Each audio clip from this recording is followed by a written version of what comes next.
Welcome to episode 6 of the Functional Enough podcast, where if you're just doing the bare minimum to get by, you're doing just fine. My name is Grace. I have bipolar disorder as well as complex PTSD, and I just answer difficult questions that some people may have that don't know how to get the answer to, or maybe don't even know they have these questions. And I'm here to answer them the best that I can from my perspective. I'm not a professional. I'm not here to give you direct advice. I'm just somebody on a healing journey, also grappling with these things, and hopefully build a community so that we all feel less alone and more supported. So let's get into it. So let's talk first about, what does healing really look like? Because what I see online of people with like their routines and like what they're showing online is like their healing journey, and it all looks so polished and perfect. And I really wish that stigma could kind of end, because I don't think it's realistic, and I think it makes people who are still actively healing in a very healthy way, it makes them think that they're healing in the wrong way, or that if they don't do something that they see an influencer do, then it means they're not going to heal, which just isn't the case. Healing is not polished, it's not perfect. You do not have to wake up at 5 a.m. every day, go to the gym, drink a green juice, journal for 2 hours, have an herbal tea, and then afternoon meditation or yoga. Like, if you do all those things, then that's awesome, and if it helps you, that's great. But this idea that healing is only going to happen if you are this polished, perfect version of yourself, I feel like it's just not the healthiest, and it's not healthy for me to think that that's what healing is supposed to be, because it's not. It is messy. And I hear all the time people say healing's not linear, but like, really understand what that means. It's like, it's not just always going to be the same every day. It's not progress, and like, that's it. It's like, okay, we have progress up, we had a little small step back, a little dip, or maybe this time, this day we did a little bit better, now we have a little bit more of a peak, and now we're kind of mellowing back out. So it should be kind of like an up and down wave. Now hopefully it's not super sporadic and you eventually get to a more stable spot, but it is not by any means linear, meaning that it has to look the same all the time and be super uniform. Some days are going to feel like setbacks. You're going to have days where it's like, man, like, I didn't get this done, I didn't do this today, I forgot to journal, I forgot to do yoga, I didn't follow my routine perfectly, like, oh no, like, I ruined it. And no, you didn't. It is okay to have setbacks. Like, the whole reason I made this podcast name Functional Enough is to let people know that sometimes just doing the bare minimum to like take care of yourself is enough. And that's all you need to do, if that's all that you can do to get yourself through the day. And it's confusing hurt with not healing or failing. So it's like, you're not failing, you're hurting. You're dealing with something really difficult, and it's confusing when it's like, well, I should be feeling better because I'm healing. Well, in order to heal through some things that you might have to heal through, you have to feel them first. So it's like, you gotta feel to heal, and you might have to feel some of those uncomfortable hurt feelings in order to heal from them. And it's not comfortable, and it's not fun. That's the other thing with healing, is like, it's not fun. It's not glamorous. When you have to kind of strip down your ego and your pride and say, I'm not okay and I need to work through these things, that's a very raw and vulnerable place to be. And I applaud anybody that tries to do any kind of self-growth or work in themselves in any way, because it's really easiest to just say, I'm just going to stay this way forever because it's easier. And it's really hard to say, nope, I'm not going to do that, and decide to do something differently. And sometimes it does require you to ask for help. So again, that kind of goes with like the ego thing. You got to push that aside, because if it gets to the point where you're like, I can't handle all of this, you need to know when to ask for help, or to at least give your support system a heads up. Hey, I'm not doing super great. Can I talk to somebody? Maybe you just need someone to listen to you. Maybe they just need to sit with you in silence. Whatever it is that you need in order to feel supported, do not be afraid to reach out to those people. Trust me, they would rather you reach out and quote unquote bother them at whatever hour of night it might be than, you maybe not be here anymore and them wondering what they could have done differently to help you. So let them help you. There's people that want to, let them. So that's kind of like what, to me, healing looks like. It looks like good days, it looks like bad days, it looks like days where I feel really confident and I feel like I'm really tackling, my quote unquote demons really well. And then I have days where I'm like, oh gosh, like make it stop, they're all over me. But that's just how it goes. And it doesn't mean that you're, not healing. It just means that your experience is unique and you can't compare your healing journey to somebody else that may have gone through a completely different set of circumstances than you did. All right, let's move on.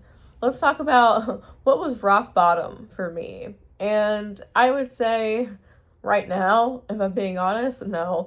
Right now it's just stressful, but I wouldn't call it rock bottom. I would say when I finally came out of my psychosis episode and entered into the worst depressive episode I've ever had, to where I wasn't eating, I wasn't sleeping, I started on medications and I was too light. I didn't weigh enough for the dose I was on. So I got like sicker than I've ever been in my life. Like it was disgusting. And I remember just like laying there and being like, this is it. Like this is rock bottom for me. Like I wasn't working. I couldn't work because of my condition. I just felt terrible all around. I felt like it could not possibly get any worse. So that was kind of my like, moment where I'm like, if there is a God, please help me. And it's interesting because now I am a religious person, because I do think that I was protected during that time. That might be a psychosis brain thing, but hey, it got me to be where I'm at now, and I'm happy with that. Let's go to the next one. How do you stop pushing people away? I'll let you know when I get there, because I still do this. I try not to, but it is, especially with my partner, because she's the one who's around me all the time, when I feel like I don't deserve to even have anyone's company, or I'm so like down or so anxious, it's like I just want to be alone, and I will start to kind of push people around me away because I'm like, I'm miserable. No one wants to be around miserable. But that's not true. My partner wants to be around me no matter what mood I'm in. She wants to hold my hand if that's what I want. She wants to talk if that's what I want. But I have on numerous occasions have tried to push her away. She's just stubborn and she won't go, because she knows that this is me just struggling, and she does give me my space. Like she doesn't just say, no, I'm not leaving, but she understands that I am trying to push her away and why I'm trying to push her away, and she just lets me know in a gentle manner that she'll give me space, but she's not going anywhere. So kind of leading into the next question, how do you date with trust issues?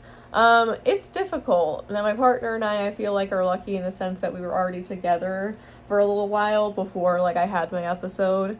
But like for a new relationship, I could see that being really difficult if you don't communicate early on about like your condition, about some of the things you struggle with. But my partner knows that I need a lot more reassurance about things because I do have a very paranoid and skeptical brain. I do think worst case scenario sometimes, and she knows that about me, so she tries to kind of anticipate that and reassure me the best that she can. So that's kind of how we make it work, and it's just about me being willing to communicate with her and her communicating with me about things she knows that's important for me. Like if she's going to be getting home late from work, like she knows that I enjoy like a phone call or a heads up, because it makes me feel a little bit more at ease, and she does that for me. So it's just about communication, really, in my opinion. And then last question we're going to do, we did more questions than we normally do today just because these were kind of some short ones and I figured we can get through them pretty quickly. I've also had a longer episode in the past. I'm trying to keep these episodes between 10, 20 minutes, like 30 minutes max, so that they're a little bit easier to digest, especially because we do talk about some heavier content on here. But I feel like we could kind of rapid fire some of these today. So last one, what do people misunderstand about being with someone who is bipolar, or just about bipolar in general? That meds are going to steal your personality. Okay, they won't. You still have that spark in you, but I like to refer to it as The medication makes the house fire go back down to a spark. So you still have your spark, it's just not out of control. It is tamed, it is, in a more controlled environment now, and your medications aren't going to stop that for you. Now, I'm speaking from my experience with my medications. I get that it is different for everybody, and you might have a very different experience with what medications did to your personality, and that's something to talk to your doctor about. So far for me, like, I was a little bit worried with the lithium at first, because when I first started on lithium, I did notice a little bit of like a kind of being dull, and that's not really normal for me, and I felt like I had more like down days than normal, and they were like a little bit more intense, but I think I'm adjusting now to it a little bit better, and I feel a little bit more like myself. But meds don't steal your personality, okay? Your personality is not just mania and depression, because that's what's happening when you're undiagnosed with bipolar. You're going through those cycles, and you might be accustomed to the chaos, but the chaos is not supposed to be there, and you don't have to live your life in that constant state of chaos. The other misconception or misunderstanding is that we're unstable or dangerous. Hey, we're not dangerous, all right? Like, we're not unstable to the point of like you have to watch us like hawks 24/7. Now, there are like times where people go into psychosis where they should be watched and they should be monitored and making sure they're safe, absolutely. Or if they're super depressed, same thing. Like, I'm not saying don't keep an eye on them, but don't treat them like they are unstable or that they are a danger to somebody else or themselves. If that is truly the case, then they should be in a hospital where they can be monitored 24/7. The other misconception that moods change from minute to minute. So it's like 1 minute I'm manic, and then 5 minutes later I'm depressed. That's not the case. We experience normal emotions just like every other human. So if something upsetting happens, I'm going to be upset. If something exciting happens, I'm going to be excited. But that doesn't mean that I'm constantly shifting between mania and depression. For some people, these can last days, they can last weeks, sometimes it lasts months for people, like it has for me. But you're not going to find like the minute to minute really drastic switches like that, unless there's something causing it that makes sense, like externally. That you are cured just because you're stable is another misconception that I feel like I've come across. Like, just because I'm currently medicated and I'm not experiencing drastic cycles doesn't mean that I'm not experiencing cycles. It doesn't mean that I don't have anxious thoughts, paranoid thoughts, signs of mania, signs of depression, or mixed states. I might still have them. They're just way more under control because I am on medications for them. But just because I'm stable doesn't mean I'm cured. There is no cure for bipolar disorder. I'm going to have it for life. I will be on medications for life. And that's kind of the other thing, is people misunderstand that you cannot manage bipolar disorder with just sheer willpower, right? Like, there are differences in the structure of your brain, the chemicals in your brain. Like, things are happening inside your brain that you have no control over. So you can't really just will it away. You can't just say, well, I'm going to have the best diet and exercise and, have the best coping mechanisms and blah, blah, blah. And you might have all those things and your symptoms may be very, very minimal, and that would be great. But it's not something that you're going to be able to cure. There just is no cure for it. That's just the way that it is. But we can manage it. And you can manage it to the point of almost being symptom-free. And I hope that I get to that point. And I hope that all of you get to that point, at some point in your journey. But those are just some of the questions for today. So again, a little bit more lighthearted, not super heavy like some of the previous ones. I do try to keep these fairly short. Again, you can find me on YouTube, Apple Podcasts, Spotify. I have a Patreon. I have a Discord channel that I'm trying to get people to join so we can all chat together as a community. Because again, that's what I'm trying to build here, just a community of people that are like-minded and want support, need support maybe, or could provide experience to somebody else that might need it. So if you're on YouTube, thank you for watching. If you're on Spotify or Apple Podcasts, thank you for listening. And I will talk to you guys next week. Again, dropping on Tuesdays or Wednesdays, so look out for me then.